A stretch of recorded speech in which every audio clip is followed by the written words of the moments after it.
Your soul knows its own value. And if you are a healer or an online coach or someone who's got multiple modalities that you're trying to figure out how to piece it all together, and sometimes you just struggle with paying the bills at the end of the month, I want you to remember that your soul knows its worthiness.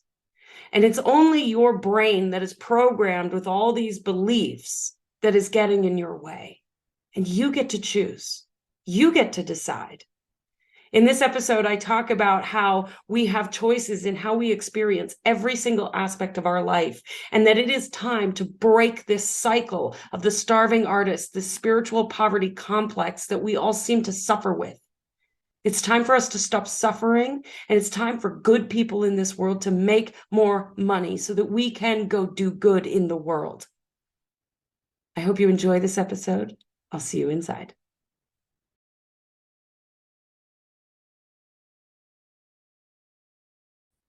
You have infinite possibility and resources available to you in any given moment. Sometimes it's easy for us to get caught up in the busy work, get caught up in all of the things that need to get done, caught up in the to-do list, and we forget the wholeness of who we are. We forget that we are mind, we are heart, and we are in this material space.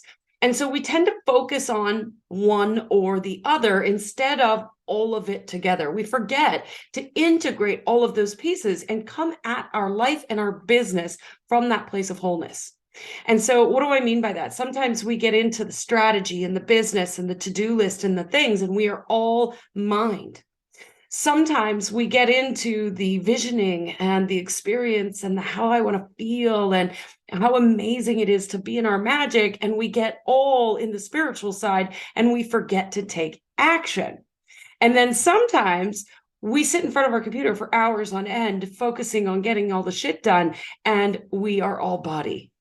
So it's important to remember that we have all of these pieces available to us, that there are all of these pieces in play, and we need to bring those into integration, to integrate all of them together so that the mind and the heart and the body are all playing in the same sandbox. So that as you're moving the needle forward on your dream, in your vision, in your business, you're not overwhelmed. You're not sitting on the patio, not taking action.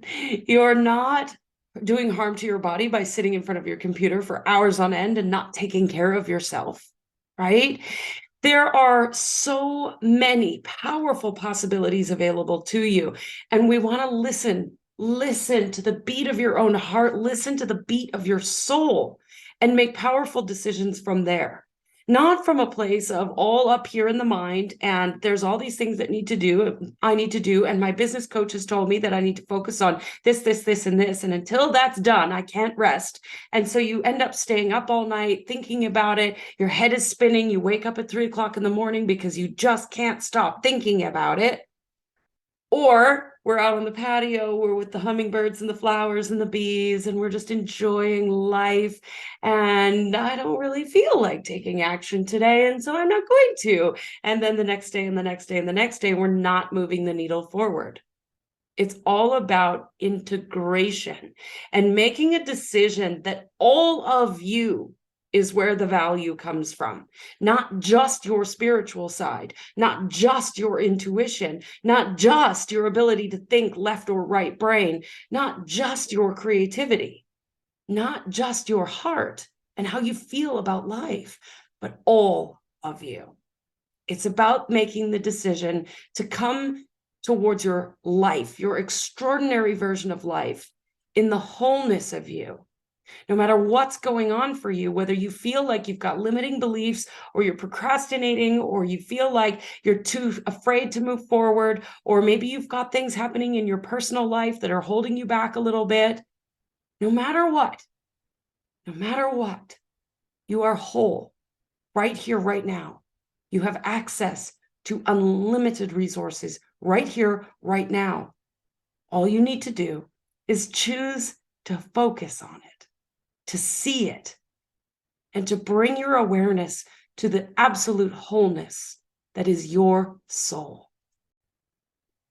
Get out of your own way by trusting your brilliant, shiny soul. Your soul wants to play in this world. Your soul wants to shine brightly. Your soul wants to spread love everywhere. And, this entrepreneurial journey is not always rainbows and kittens. And we need to bring that magic of our shiny soul to the mundane sometimes. What do I mean by this? Well, there are certain tasks that we need to do as business owners, as entrepreneurs, as online coaches that sometimes aren't so fun. It's the same as there are things that we need to do in our personal lives that sometimes aren't so fun.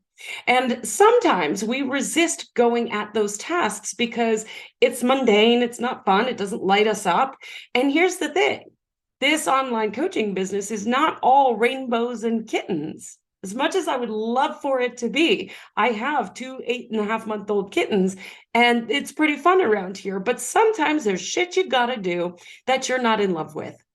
For example, maybe your bookkeeping, right? And so we have to remember that even though there are things that must be done in this material world, that we can do them with an attitude of gratitude, of love, of excitement, of playfulness, of childlike curiosity, or we can come at them with, oh, I've got to do this and it's got to get done and this sucks and I don't want to do it and I'm tired, right? We get to choose what that is.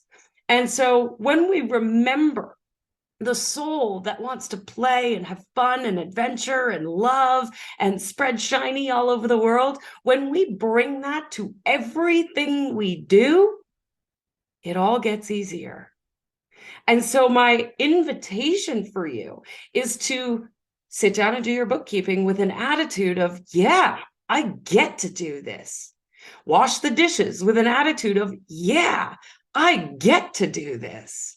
Right? You always get to choose how you show up. I was recently going to a family event where I wasn't excited about going. I hadn't seen anybody prior to the pandemic, and I was kind of struggling with getting to know people again that I hadn't seen in several years. And I had a lot of resistance. I was fighting against going. And I remembered my own words, self-coaching. How you do anything is how you do everything. And I made a decision right there to show up shiny and bright and have fun. And in that, I ended up having an experience that was shiny and bright and I had fun. Whereas I could have gone into the experience with the, oh man, I'm so uncomfortable. I don't feel confident. I don't know these people anymore. I haven't seen them in years. What am I even going to talk about? I'm so insecure. And I would have had that experience. How you show up is how you experience something. It's not that when you go to something, to an event, or you're all of a sudden you sit down to do your bookkeeping and then you start having fun. You choose how you're going to experience it first, based on your bright, shiny soul. And then you have that experience. You are the creator of your reality. So if you're choosing to have experiences that aren't much fun, or that you're worried about finances, or you're worried about what's going on in your relationship, or you're feeling insecure, or you've got lack of confidence, or whatever's coming up for you, if you're resisting, you got procrastination, you're choosing that experience. You're choosing it. So what if you could choose love? What if you could choose play? What if you could choose for it to be an experience of rainbows and kittens? You get to decide. As I mentioned, I have a couple of kittens. I also have light catchers in my bedroom window.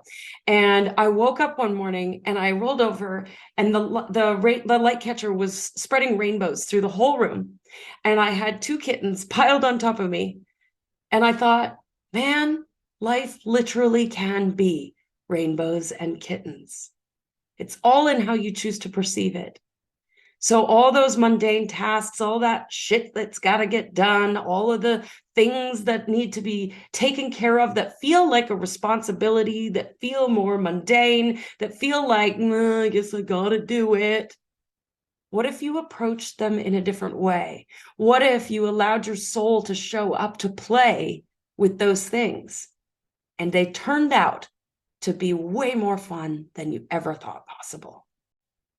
Your soul is bright and shiny and ready for action and ready for play and love and an extraordinary experience. And you know this deep down. You know this.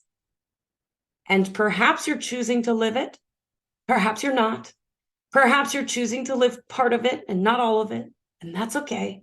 Wherever you're at with this, the invitation is to really see and witness and experience and feel the shiny, amazing, incredible being that you are. And in that, also recognize that you deserve and are worthy of any experience that you want to have. It is time for us to shift this idea of the starving artist, this spiritual poverty complex, this idea that it's okay for all the other people to be wealthy and have the adventures and go do the things, but it's not okay for me. Who am I to have that kind of money? Who am I to ask for the sale? It is time for us as healers, as coaches, as inspirational speakers, as motivational speakers, as spiritual teachers, whoever you are, Reiki practitioners, EFT practitioners, whoever you are, it is time for you to make more money and to recognize that you are worthy of all of it. Money is not the root of all evil. Money is not evil in any way, shape, or form. Remember, how you choose to do anything is how you do everything. So if you choose to experience doing your bookkeeping as a chore, that's a responsibility, and you show up and in that bookkeeping, you're worried about your finances and you're stressed out and you're like, I don't even want to be doing this in the first place. You are literally pushing money away. Money wants to play. It wants to have fun. It wants to adventure. It wants to flow. And money is not evil. There are people in the world that do what we perceive as negative things with money. But there are a lot of people in this world that do amazing things with their money. They support charities, they give back, they help out, they go on grand adventures, they support family members, they take care of their children, they make sure that their children are set up for life. There are so many good things that we can do with money. I was recently reading this book and I read the story. I actually laughed out loud and had to read it again. We spend so much time justifying why we need money, why we should like money, why we should love money. Well, here's the thing. I love pizza. I don't have to tell you why I like pizza. I don't have to justify that I like pizza. I just fucking like pizza. Why do we need to justify why we love money? Money is a side effect of standing in our wholeness and seeing our value and playing with the mind, the heart, the spiritual, the intuition, bringing our whole being to the table. Money is only a side effect of that. It is a reflection of our wholeness. When good people make a lot of money, they do a lot of good in the world. It's your time. You do not need to just merely survive. It is time for you to thrive. You didn't come here to worry about your bills and barely scrape by and wonder how you're going to pay your rent every month. You came here to live an extraordinary experience and to give back and to contribute and to love and to laugh. You came here to live. And yes, money is part of how this world goes round. It is not evil. It does not change you. It does not create any experience other than the experiences that you choose to have. And so what will you choose? Will you choose to be wealthy, to live a life of laughter and play and adventure and love? Or will you choose to live a life of worry and concern and mistrust and having to get the bookkeeping done? Or will you choose to make bookkeeping fun? I use that as an example. Will you choose to live your life as a whole being, fully, completely ready to step into your value, to see your own value, and to go make some damn money doing it so that you can do some good in the world.